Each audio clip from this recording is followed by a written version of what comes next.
મહાપ્રભુજી આજ્ઞા કરે છે, આ ત્રણ બંધનમાં બધા જ બંધાય. કાળનું બંધન બધાને છે, પણ તેને કાળ કર્મ નવ બાંધે, યમતે શિર ધનુષ ન સાંભળે, એવો માર્ગ શ્રી વલ્લભ વર્ણો જ્યાં નહીં પ્રવેશ વિધિ. ત્યારે કૃપા થાય ત્યારે કાળનું બંધન જતું. કાળ ક્યાં ક્યાં અસર કરે છે આપણા જીવનમાં? ક્યાં ક્યાં અસર કરે છે? આપણા શરીર ઉપર, આપણા મન ઉપર, આપણા કર્મ ઉપર. કળયુગ ચાલે, કાળનો પ્રભાવ હોય. કાળ કઈ રીતે પ્રભાવ આપણી ઉપર પાડે છે? આ કાળનું બંધન બધાને છે. કૃપા થાય તો કાળનું બંધન લાગે નહીં. કલયુગમાં પણ સારસ્વત કલ્પનો અનુભવ થાય. અંતર અને અંતરાય બંનેને કાપી દેનું નામ કૃપા. ગોપાલદાસ પર કેવી કૃપાનું સાહિત્ય કર્યું? અંતર જતું રહે અને સર્વ અંતરાય જતા રહે. અંતર કઈ રીતે ગયું? એક તો જો ત્રણ પ્રકારના અંતર હોય, એક કાળનું, બીજું સ્થાનનું અને ત્રીજું અજ્ઞાન. આ ત્રણ પ્રકારના અંતર છે. એક કાળનું અંતર. કાળનું અંતર જેમ તમારે અત્યારે ગાંધીજીને મળીશું, કારણ એ આટલા વર્ષો પહેલા હતા, હવે નથી, તો અત્યારે આ ટાઈમે આપણે ના મળીશું. તો શું આપણા અને ભગવાનની વચ્ચે કાળનું અંતર સંભવ છે? તમે એમ કહો કે ભગવાન હતા, ભગવાન માટે ભૂતકાળ ક્યારે વપરાય?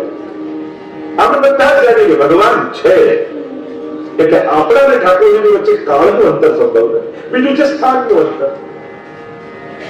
સ્થાનનું અંતર અત્યારે તમે બીજું ઓસ્ટ્રેલિયા રહેતો હમણાં મળવું હોય તો ન મળી શકે, ક્યાં છે? અહીંયા છે. આ સ્થાનનું અંતર ઠાકોરજી માટે સંભવ છે કે શ્રીનાથજી નાથદ્વારામાં છે ને અહીંયા નથી? શું આપણા અને પ્રભુની વચ્ચે સ્થાનનું અંતર સંભવ ખરું? તો એ પણ સંભવ નથી. જો ગોપાલદાસ કેવી કૃપા કરી, દાસનો દાસ જાય વારણે, બારણે ઉભો રહ્યો રે ઉત્સવ જોયો. જો ગોપાલદાસ 9 વર્ષના છે અને મોટી ઉંમરે ગુસાઈની બિરાજી સન્મુખ પ્રસાદમાં બેઠા, પણ પ્રાગટ્યના દર્શન એવા થાય છે જેને હમણાં પોતે દર્શન. આ કોષ મધ્યાને, આ નવમે શ્રીનાથજી અક્કાજી, આ એકદમ નજીક હોય ને આ કહેવાય. પહેલાની જૂની વાતો તો તે એમ કહેવાય, તે નથી વાપર્યું. એકદમ આંખે દેખાય. આ દાસનો દાસ જાય વારણે, બારણે ઉભો. જાણે ગુસાઈનો ઉત્સવ ચાલી રહ્યો છે ચરણાત્મા, અને દરવાજે ઉભા ઉભા ગોપાલદાસ એના દર્શન કરી રહ્યા છે. કાળનું અંતર ગયું ને સ્થાનનું અંતર ગયું છે. અહીંયા અમદાવાદમાં આટલા વર્ષો બાદ છે ને કાળનું અંતર ને સ્થાનનું અંતર. ન અંતર અને જન્મ જન્મના અંતરાય પણ કાપી દીધા. એ નરસિંહ મહેતા પૂર્વ જન્મની કથા આવે છે, અને અંતરાય અને અંતર બંને કાપી અને સ્વીકાર કરી લે. એનું નામ જ કૃપા. કૃપાયુતાય. આ ગોપીનાથ વલ્લભ કેવા છે? જે આપણા આરાધ્ય છે, જે આપણા સેવનીય છે, એ કૃપાયુક્ત. અને એટલા માટે થઈ ગયેલા અપરાધોને વાગોળતા વાગોળતા સેવાનો આનંદ ગુમાવવો. જીવ છે, ઘણા દોષો, ઘણા અપરાધો, ઘણા પાપો થયા છે, જાણતા અજાણતા. પણ એ પાપોને કારણે પોતાને ક્યારેય પણ અનધિકારી ન માનતા. તો ઘણીવાર ઘણી વસ્તુની યોગ્યતા ન હોય. કોઈ બહુ સરસ કીર્તન ગાતું, કૃષ્ણ કેટલો સરસ, આપણા આવો અવાજ આપણો હતો, આપણને તો આવડતું નથી, તો આપણે ના ગાઈ શકીએ. કોઈ સુંદર માળા બનાવતો, કોઈ સામગ્રી બનાવતો, કોઈ જુદું જુદું. તો યોગ્યતા નથી, પણ એનો અર્થ જરા એવો નથી થતો કે આપણે કૃપાના અપાત્ર છીએ. અસમર્થતા એ આપણી અયોગ્યતા નથી. ઘણી બધી વસ્તુઓમાં આપણે અસમર્થ હોઈએ છીએ. દરેકની અંદર દરેક વસ્તુનું સામર્થ્ય ના હોય, એવી ઉત્તમતા ન હોય, પણ એને કારણે પોતાની કૃપાને અયોગ્ય નહીં માને. ઠાકોરજી ની કૃપાના આપણે પાત્ર તો છીએ, કૃપા કરે છે. કૃપાયુતાય. અને એટલા માટે સુબોધનીમાં મહાપ્રભુજી આજ્ઞા કરી, સભા વસંત કા ભાવો નવૈ શક્ય કથંચન અત ત્રિવિધ જીવેષુ ત્રિવિધા ભગવતી. અનેક પ્રકારના વચનો છે, તામસ, રાજસ, સાત્વિક. તો શું ભગવાન એમને બધાને નિર્ગુણ બનાવી પછી કૃપા કરશે? જીવ પોતાનો સ્વભાવ બદલી શકતો નથી. તો શું આનો ઉદ્ધાર કેમ કર્યો? તો કે પ્રભુ 3 પ્રકારની લીલા કરી, તામસ, રાજસ અને સાત્વિક. એમના જેવા થઈ અને એમનું ચિત્ત પોતાનામાં ખેંચી લે. એટલે પ્રભુ તામસ જીવોનો ઉદ્ધાર કરવા માટે એમને સાત્વિક બનાવવાની મહેનત નથી કરતા, પણ પોતે તામસ લીલા કરે છે. તામસ લીલા કરે એટલે તામસ ભક્તોને અરે આ તો અમારે જેવું થતું છે એટલે નિશ્ચિત પહેલા લાગે. રાજસ ભક્તોને સાત્વિક કે નિર્ગુણ બનાવવાની કોશિશ નથી કરતા, પ્રભુ પોતે રાજસ લીલા કરે છે. રાજસ ભક્તોને તો અમારું ખાતું છે એનું ચિત્ત પર એનું નિરુદ્ધ થાય. તો આ લીલા આ પ્રભુની કૃપા છે કે અહીંયા ભક્તને વિશુદ્ધ બનાવવાનો પ્રયાસ નથી, ભક્તને ઉત્તમ બનાવવાનો પ્રયાસ નથી, પણ એ જ્યાં પડ્યો છે ત્યાં જઈને ભગવાન એનો ઉદ્ધાર કરે. એવું કે તમે અપરસમાં હો ને ત્યારે ઠાકોરજી પ્રગટ થાય તો તમને લાભ મળે, અને એકદમ ઊંઘમાંથી જાગ્યા સામે ઠાકોરજી હોય તમે 10 મિનિટ પછી આવજો હું અપરસ કરી દઉં. પ્રભુ સામે હોય ત્યારે અપરસ તો વિચાર આવે. ઠાકોરજી સામે હોય ત્યારે કોઈ સાધન મજા રપરસ કોઈ વિચાર ચિત્તમાં આવી જાય તો જીવનો બગાડે, કોઈ પોતાનું મળેલો લાભ ગુમાવ્યો કહેવાય. આ બધું સાધન કરવા માટે પ્રભુ પ્રગટ નથી એટલે આ બધા સાધન છે. પણ ઠાકોરજી સામે હોય પ્લીઝ 10 મિનિટ પછી આવજો નબળા વપરસ કરીને આવો તો આપને કંઈક ધરાવી શકો. ત્યારે તો પ્રભુ સન્મુખ હોય એની દ્રષ્ટિ પડે એનાથી જે પવિત્રતા પામીએ ને એ કેટલી વાર નાહી લો યમુનાજીમાં તો એવા પવિત્ર ન થવાય. આપણા વ્રજમાં તો મહાપ્રભુજી પ્રભુદાસ જરોટાની વાર્તામાં કહે છે ને કે સ્નાન કરવાનું બાકી છે તો આ રજ સ્પર્શે છે ને એ આપણું સૌથી મોટું સ્નાન છે. રજનું સ્નાન એની પણ મહત્તા છે, પણ એનો અર્થ જરા એવું ન કરતા કે રજમાં જોયું તો નાવાનું નહીં. હમણાં શિયાળો છે અને મહાપ્રભુજી એવી સુંદર આજ્ઞા કરી છે કે આ રજનો સ્નાન એવું છે ને વાત દુરુપયોગ ન કરતા હોય.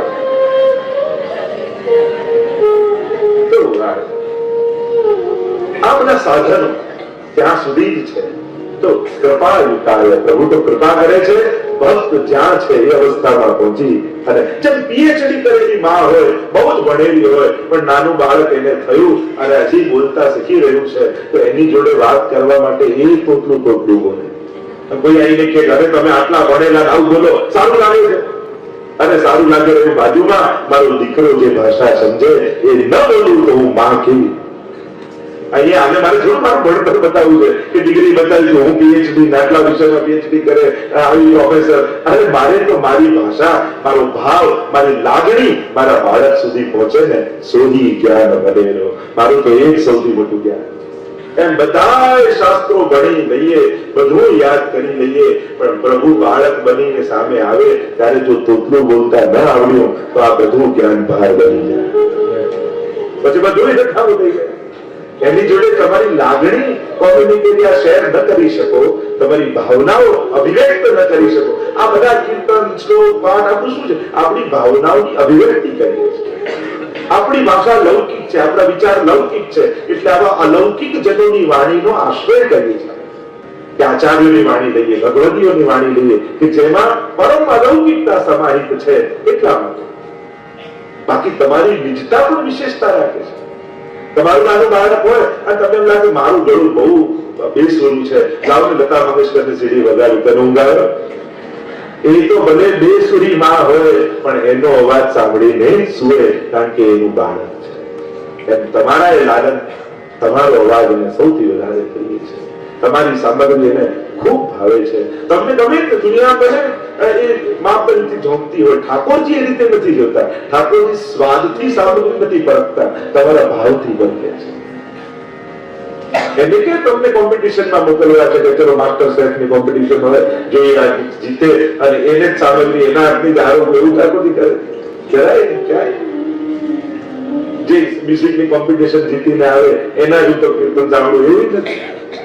તો આના ગણિત ભક્તિ માર્ગના જુદા છે. તો સરોજ નેત્રાય કૃપાયુતાય મંદાર માલા પરિભૂષિતાય તરંગ વૃક્ષની પારિજાતની માળાને ઠાકોરજી ધારણ કરનારા છે. મંદાર માલા પરિભૂષિતાય એ માલાજી ધારણ કરે છે પ્રભુ. આપણે ત્યાં માલાજી પણ વ્રજભક્તોનો ભાવ છે. માલાજી ધારણ કરવું એટલે પોતાના વ્રજભક્તોથી વિકળાયેલા ઠાકોરજી છે. પુષ્ટિ માર્ગની આ જ કળા છે ને. તમે જારીજી ભરીને પ્રભુ આગળ પધરાવો તો યમુનાજી તમને આશીર્વાદ આપે કે તે મારો ભગવત સંબંધ કરાવ્યો જ્યાં તને પણ આવું ફળ મળે. તમે જે ભાવની સામગ્રી સિદ્ધ કરીને અંગીકાર કરાવો તો એ વ્રજભક્તો તમને આશીર્વાદ આપે કે તે અમારો અંગીકાર પ્રભુને કરાવ્યો ત્યાં તમે પણ આવશો. એમ માળા પ્રભુની વ્રજભક્તોની માળા ધરાવી ઠાકોરજીને પહેરાવો બનાવીને ત્યારે વ્રજભક્તોના આશીર્વાદ તમે પામો છો. આપણે ત્યાં એ ભક્તોને પ્રભુ સંબંધ કરાવી એ ભક્તોના આશીર્વાદ પામવાની આ એક વિધાન વિધિ છે. એટલે દરેકની ભાવ ભાવના છે. તો એમનો પ્રભુમાં અંગીકાર કરાવી એમના આશીર્વાદ પામવા સૌ વ્રજભક્તોના ભાવ છે. એટલે જ આપણે ત્યાં અમુક પુષ્પો આવે અમુક ન આવે એનો આખો જે પ્રકાર છે. કયા કયા પુષ્પો કેવા લુંઠક પ્રસૂલતા પ્રપદીન હાલ બકીરા 10% આપણે બોલીએ છીએ ને કે બધાના મુખ ચરણારવિંદ તરફ સુધી છે. બાળાજી જ્યારે આપણે બનાવતા એવો એક પ્રકાર આપણે ત્યાં કે બધાના મુખ થાક તરફ હોય. અર્થાત યુગલ સ્વરૂપનું ભાવ છે અને ચરણારવિંદ તરફ એના વ્રજભક્તો છે ને એમના ચિત્ત સદાય પ્રભુના ચરણમાં લાગેલા રહે છે. અને એટલા માટે એ વિમુખ ન થાય એવી રીતે મહારાજજી સિદ્ધ કરે એવો પ્રકાર આપણે ત્યાં છે. મહારાજજી સામગ્રી આ બધાની પાછળ કોઈ ને કોઈ પ્રકાર કે વિધાન કે એના નિયમો છે એ બધા ભાવાત્મકતાને કારણે છે. કઈ રીતે ધરાય, કઈ રીતે સિદ્ધ કરાય, કઈ રીતે આરોગાવાય અને કઈ રીતે સરાવાય એનો પ્રકાર છે. ખાલી ધરવતા આવડે એવું નહીં, સરાવતા આવડવું જોઈએ. કઈ રીતે આચમન કરાવાય, કઈ રીતે મુખવસ્ત કરાય, સેવામાં બધા પ્રકાર છે. કે આપણને ભલે સકડી ભોગ ધરતા આવડે, ઘણા લોકો તો સકડી ધરતા હોય ભાત દાળ શાક બધું ભેગું કરી જયારે ગૌગ્રાસ કરતા હોય એ રીતે ઠાકોરજી આગળ ઘણી જગ્યાએ આ રીતે પ્રભુને કોણ સગવામાં ચમચીથી આગળ લઈ દાળ સાથે મેળવી ઘી મેળવી અને ચમચી એને ગોળ સામ્યો કહેવાય. બધું ભેગું કરી તો આવું ઊંધિયું ખીચડી બનાવવી નહીં, ગોળ સામ્યો. આમાં કોઈ પ્રકાર આ બધું આવડવું જોઈએ કે તમે બધે ઉત્તમમાં ઉત્તમ રસોઈ સામગ્રી સિદ્ધ કરી પણ તમને સાજીને ધરતા આવડે છે. કર્યા પછી કરે મનુહાર દિવાવે આરોગાવતા આવડે છે. કાની આપીને મનુહાર કરીને બધું સાજ્યા પછી તો બધામાં હાથ લગાવે. પેલા દૂધ કરવા પછી સકડીમાં પછી સકડીમાં એ રીતે હાથ લગાવી મનુહાર કરવાનો ભાવ કરાય કે પ્રભુ આવી આરોગજો, આપણ આરોગજો, આપણ આરોગજો, આપણ છે. કર્યા પછી બધી એક એક વસ્તુને હાથ લગાવી પછી કાની આપી, તુલસી પત્ર પધરાવી, તુલસી ચરણારીમાં સમર્પી, કાની આપી, દુઃખ દીપનો જે આ પ્રકાર આખું ક્રમ છે. તો આ બધું આવડવું જોઈએ. જે મૂળ વાત કરજો મંદાર માલા પરિભૂષિતાય. આપ એ મંદાર માલાથી પરિભૂષિત છો. વ્રજભક્તો જ આપની શોભા છે. પ્રભુ સુંદર ક્યારે લાગે? કેવલ પ્રભુની કૃપા ભક્તિ માર્ગમાં વાંછિત નથી પણ કૃષ્ણ ભક્તિમાં સૌથી પહેલા કૃષ્ણના પરિકરની કૃપા અને પછી કૃષ્ણની કૃપા પ્રાપ્ત થાય છે. આપણે ત્યાં એ વિધાન છે કે પહેલા લીલા પરિકર કૃપા કરે અને પછી પ્રભુની કૃપા થાય. એટલે આપણે શ્રી અમનાજીની કૃપા, ગિરિરાજજીની કૃપા, ગોપીજનોની કૃપા, નંદ યશોદાજીની કૃપા, આ બધાની કૃપાની વાંછના મનમાં રાખવામાં આવે કે આ બધા કૃપા કરે. આપણે ત્યાં કૃષ્ણ બરનાથીનો પ્રસંગ પણ આવે છે કે નિત્ય ઠાકોરજીને વિનંતી કરે કે પ્રભુ આપના લીલા પરિકર સહિત મારે દર્શન કરવા છે. અને ઠાકોરજી ના પાડે તારો અધિકાર. સેવા કરે પણ ચિત્તમાં હંમેશા ઠાકોરજીને વિનંતી કરે પ્રભુ આપના લીલા પરિકર સહિત છે. અને ઠાકોરજી ને જવાબ આપે તારો અધિકાર. ઉદાસ રહેવા લાગે. ગુસાઈજી એકવાર જોયા કે ઉદાસ કેમ છે? દાસ તો હંમેશા પ્રસન્ન હોય, ઉદાસ હોય. સેવા મળે છે, હા ગુરુદેવ આપની કૃપાથી સેવા કરું છું પણ ઠાકોરજી મારું મનોરથ પૂરો કરતા. શું છે તારો મનોરથ? મારે ઠાકોરજીના લીલા પરિકર સહિત લીલા કરતા ઠાકોરજીના દર્શન કરવા છે. કેવળ પ્રભુના નહીં, પરિકર સાથે. હા તો ઠાકોરજીને વિનંતી કરો. રોજ કરું છું પણ શું કે છે ઠાકોરજી? તો ઠાકોરજી રોજ કહે છે તારો અધિકાર. અને ગુસાઈજીએ કહ્યું શ્રીનાથજી બાબા તો બાળક છે, આવો મારી સાથે. એ તો કે નાનું બાળકની નામાએ કેટલું વજન. નાનું બાળક હોય એની નામાએ કે ક્યારેક ઠાકોરજી નાય કે તો બહુ સિરિયસલી નહીં લેવું. તારે મારો કોઈ અપરાધ હશે, મારું કઈ આમ હશે. ઠાકોરજી એ સમય મૂળમાં નહીં હોય. નાના બાળકનો શું હોય? મૂળમાં હોય તો પોતાનું હોય બધું આપી દે, ના હોય તો કાંઈ ના આપે. ક્ષણમ પૃષ્ઠ ક્ષણમ કૃષ્ટ. એટલે જ હરિરાયજી શિક્ષાપત્રમાં કહે છે કે આપણા સેવ્ય પ્રભુ કેવા છે? ક્ષણમાં રાજી થઈ જાય અને ક્ષણમાં નારાજી થઈ જાય. એમના નારાજ થવાથી ડરવું નહીં, રાજી થવાથી બહુ અંજાઈ નહીં જવું. એ ક્યારે ખીજાઈ જશે કઈ ભરોસો. નાનું બાળક પ્રભુ કેવા છે તો અહીંયા સમજાય કે આવા છે ધર્માશય વાળા ક્ષણમાં પસંદ ક્ષણમાં નારાજ. નાના છોકરાનો સ્વભાવ કેવો, એને સોનાના ઘૂઘરા ગરકની રમકડા લઈને મૂકો ને તો રડી જાય રાજી ન થાય. એટલામાં કોઈ મહેમાન આવ્યું સાંકળ ખખડાવી એ અવાજ જોઈને ઠાકોરજી રાજી થઈ જાય. આ તો એવું છે ત્યારે સેનાથી પસંદ થાય કોણ જાણે. અને એટલા માટે ગુસાઈજી કહ્યું શ્રીજી તો બાળક છે, ચાલો મારી સાથે હું તમને દર્શન કરાવું. હાથ પકડીને લઈ ગયા વૃંદાવનમાં. ગીત જાડી હતી ને કહ્યું ત્યારે ખસેડી અને ત્યાં ખસેડી ત્યાં સૈયાજી પર ઠાકોરજી બિરાજ્યા છે, નિકટમાં સ્વામીજી છે, બીડું લગાવી રહ્યા છે. ત્યાં તે બીડું લગાવી ઠાકોરજીના મુખારીમાં પધરાવ્યું છે. અનેક ગોપીજનો પંખો કરી રહ્યા છે, કોઈ ચમર ધારી રહી છે, કોઈ ગોપી કીર્તન ગાઈ રહી છે, કોઈ પખાવડી વગાડી રહી છે. અને સમગ્ર લીલા પરિકર સહિત શ્રીનાથજી બાબાના લીલા કરતા દર્શન. તો આ કૃપા મંદાર માલા પરિભૂષિતાય અનેક વસ્તુથી આપ વિટળાયેલા છો. ઉદાર હાસાય આપ કેવા છો? ઉદાર હાસ્ય વાળા, ક્ષણમાં પ્રસન્ન થવા વાળા. પ્રસન્નતા અને હાસ્ય આમાં ફરક છે. તો આપ તો ઉદાર હાસ્ય વાળા, મન ખોલીને પ્રભુ હસે છે, પ્રસન્ન થઈ જાય છે ભક્તો ઉપર. અનેક જગ્યાએ આપણે પ્રસંગ જોઈ શકીએ. અને પ્રભુ તો સદાય પ્રસન્ન રહેલા. આપણા કૃષ્ણના ચરિત્રમાં એ ઉદાસ કે દુખી કે એ ક્રોધી એવા પ્રસંગો બહુ ઓછા દેખાય. પ્રભુએ સદાય પ્રસન્નતા બનાવી, ઉદાર હતા. અને આપણું હાસ્ય ઉદાર છે. ઉદાર એટલે કેવું છે નાની વસ્તુમાં આપણે પ્રસન્ન થઈ જાય ઉદાર. એ તો ઘણી વાર બહુ મોટો વ્યક્તિ હોય ને એને રાજી કરવા બહુ મોટું કરવું પડે. ઘણી વાર મોટા થવાનું દુઃખે છે. આપણે નાના હતા તો કેટલી નાની નાની વસ્તુમાં એક ચોકલેટ આપે તો આખો દિવસ સારો જાય, કોઈ નાનકડું રમકડું આપે તો આપણું પ્રસન્ન થાય, કોઈ પ્રેમથી માથે હાથ કર્યું તો ખુશ થઈ ગઈ. અને મોટા થયા પછી કેવા થઈ ગયું? આમાં હું રાજી થવાનું, દરેક આમાં શું ખુશ થવાનું, એટલે તો રાજી કરવા અઘરો થઈ જાય. ખરેખર પ્રસન્નતા તો સ્વભાવ હોવો જોઈએ. અને પ્રસન્ન કરવા માટે આપણો પ્રયાસ કામ ના લાગે. ઘણા લોકો હવે પાર્ટી વાર્ટી કરીએ તો મજા આવે, જો મૂળ જ નથી આવે એટલે એને તો પ્રસન્ન થવાય પાર્ટી કરવી પડે. ઇવેન્ટ વગર તો અમે ખુશ ન થઈએ. ખુશ થવા માટે કેરી હોય ને નાની હોય ત્યારે ખાટી હોય, જેને જેને મોટી થતી જાય મીઠી થતી જાય. માણસમાં ઠીક ઊંધું છે. નાનો હોય ત્યારે એવો મીઠો હોય, મોટો થતા થતા એવી ખટાશ પકડાય. બહુ ખાટી તો દૂરથી ખબર પડી જાય એની ગંધ એવી બહુ ખાટી. ઘણા એવા ખાતા હોય દૂરથી જ દેખાઈ જાય. આમ હજારો મિનિટમાં દેખાઈ જાય આને દોડાવા જોઈએ, આમ જુદો પડી આવે તો માણસમાં સાવ ઊંધું કટાવીને પકડાતી જાય. તો પ્રભુ તો ઉદાર હાસાય લસન મુખાય. પ્રભુ લસન મુખાય, શોભતા મુખવાળા. પ્રભુનો મુખ ખૂબ શોભે છે. અને એમાં વિચિત્રતા એવી કૃષ્ણના સ્વરૂપમાં તો બહુ તૈયાર થયા હોય ને એના કરતા વેર વિખેર હોય ત્યારે વધારે સુંદર. તમે દરેક જગ્યાએ જુઓ, આ ગોપી ગીતમાં જુઓ, અને એવા સુંદર આપ લાગે પાપડ પણ બંધ થાય ને તો પાપડ બનાવનારા બ્રહ્મા ચડ રહે. આ બનાવી કેમ પાપડ? હવે કઈ ધૂળથી વીટળાયેલો હોય, વાળ નીકળાયેલા હોય, પરસેવે રેત જેવું હોય, સુંદર લાગે. પ્રભુમાં ઊંધું છે.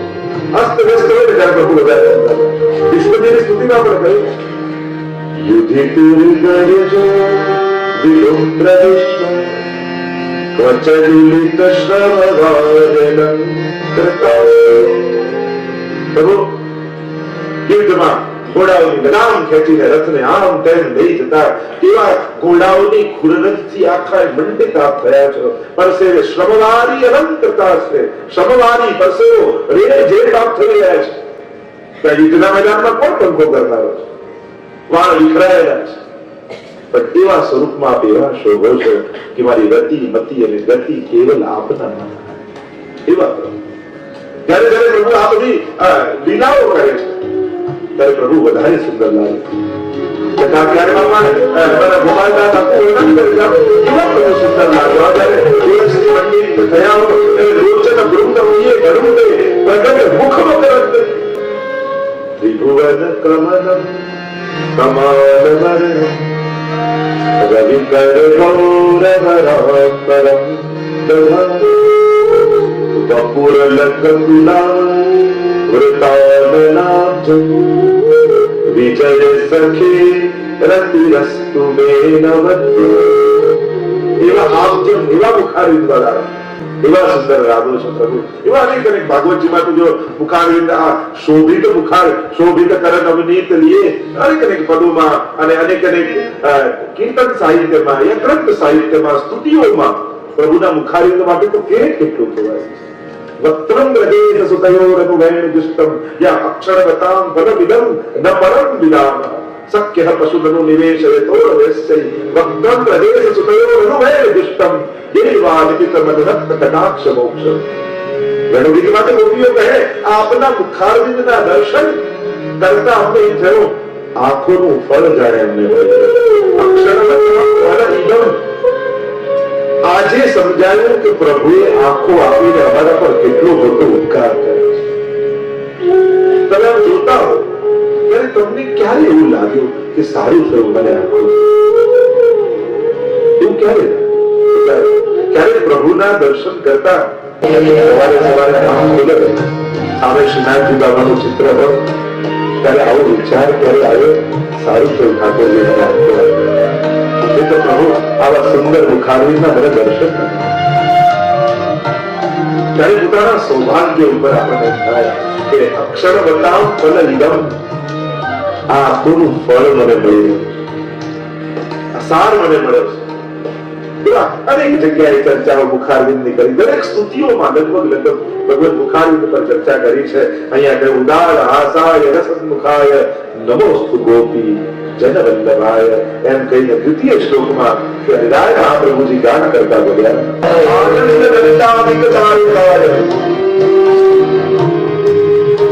શ્રી નંદ અને યશોદાજીને આનંદ દેના એવા પ્રભુ આનંદ નંદાધિક ગાને નંદાધિક નંદજી યશોદાજી વ્રજભક્તોને આનંદ સ્વરૂપમાંથી પ્રગટ્યા છે.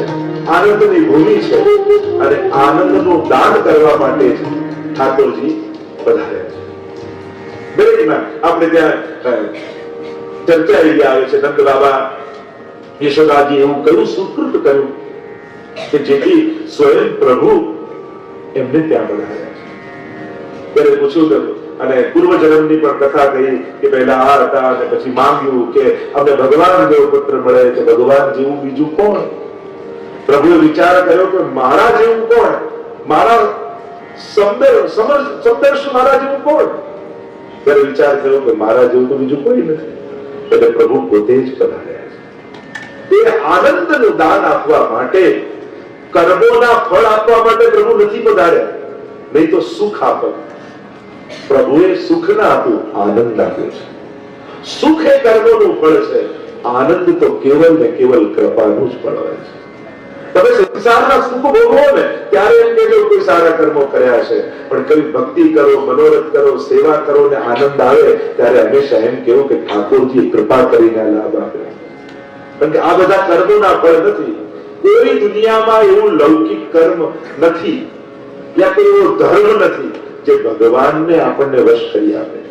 પ્રભુ સર્વતંત્ર સ્વતંત્ર છે. કેવલ પ્રભુ સ્વ ઈચ્છા કરે તો જ ભક્તને વશ થાય. બાકી દુનિયામાં કોઈ એવું સાધન મુક્તિ માટેના છે. તમે જિંદગીમાં કોઈ સત્કર્મ પુણ્ય ન કર્યું હોય ને તો તમારો ઉદ્ધાર થાય એવા ધર્મોમાં વિધાન છે. પ્રયાણ કરો, કયામાં જઈને શ્રાદ્ધ કરો, ભાગવત કથા કરો, આવી વિધિ કરો, આવી વિધિ કરો. મુક્તિ થાય જીવની એના સાધનો છે. એટલે કે મર્યા પછી બીજો પણ તમારી મુક્તિ કરાવી શકે છે એવા વિધાનો શાસ્ત્રોમાં છે. તો મુક્તિ બીજો કરાવી શકે પણ ભક્તિ તો જાતે જ કરીને દેવી પડે છે. એ બીજો ન કરી શકે આપણા બદલે.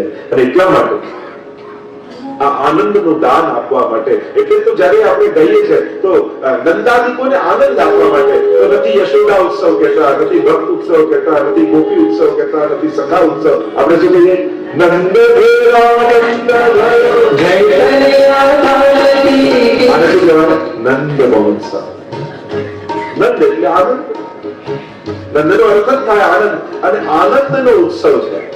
સર્વને આનંદ આપતા. હવે ત્યારે જ આનંદ આપે એમ નહીં તો તમને કોઈને ગાવાનું કીધું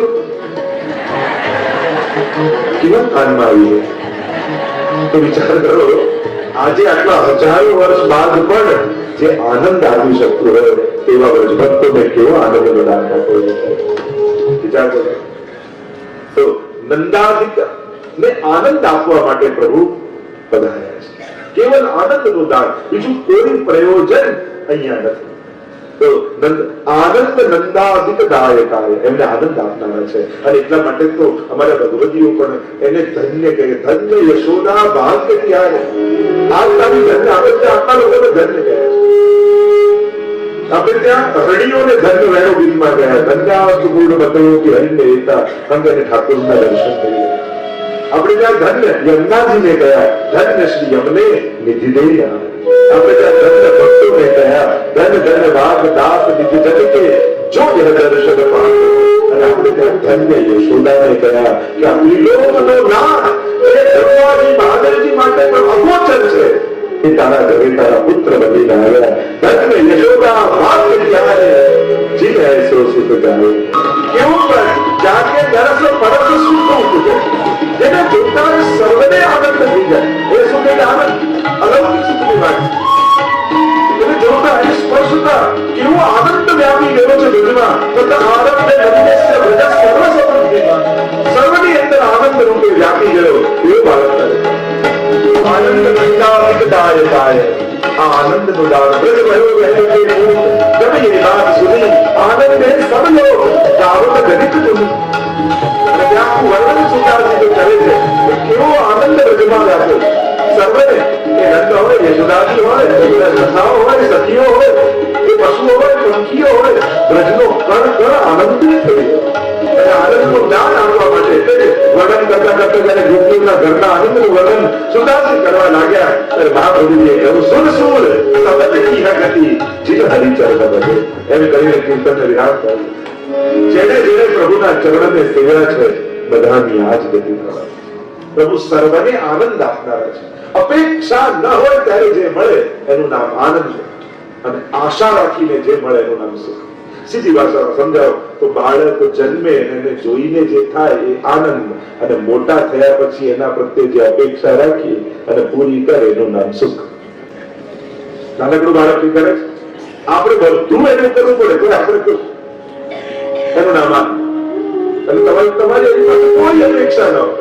જન્મ્યો બસ એ છે એનાથી મનમાં પ્રસન્નતા થાય એના માને કે તમને ખબર છે તમારા માટે આ કઈ નથી કરવા. મારી આશાથી તો પીવડાવે, મોટો થઈને પતિ તો શાક ખવડાવશે, એવું તો છે એનું અસ્તિત્વ, એનો આનંદ.